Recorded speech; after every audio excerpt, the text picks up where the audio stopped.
Ces propos de Philippe Poutou, aujourd'hui, concernant la police, qui dit, je le cite, « La police tue, elle est surarmée, elle est dangereuse, elle tue 15 jeunes par an ». Ça vous choque? Bien sûr, c'est choquant. C'est choquant d'abord parce que c'est faux. C'est choquant ensuite parce que venant d'un responsable politique, ces propos sont probablement prononcés à dessein pour cliver, pour fracturer la société.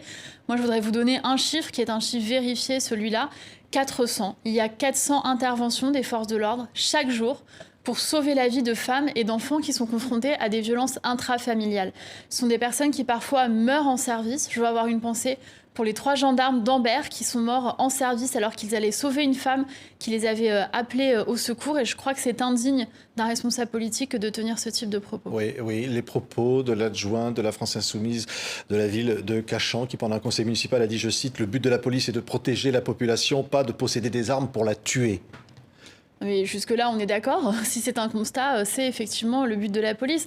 Mais cette espèce de mythe qui renverse en gros la situation, pourquoi y a-t-il des forces de l'ordre? Les gardiens de la paix, comme on disait, la police, la gendarmerie, est là justement pour assurer la sécurité publique.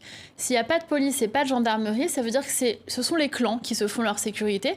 Donc des personnes très riches auront une sécurité privée. Et puis les personnes qui vivent dans des quartiers plus populaires devront se faire justice elles-mêmes. Et dans ces cas-là, ça veut dire que c'est la loi de la jungle. Donc je pense qu'il faut revenir au fondement, la raison profonde pour laquelle, dans notre République, il y a une police de la République, une gendarmerie de la République qui assure la sécurité de tous, que vous soyez riche ou pauvre, connu ou inconnu.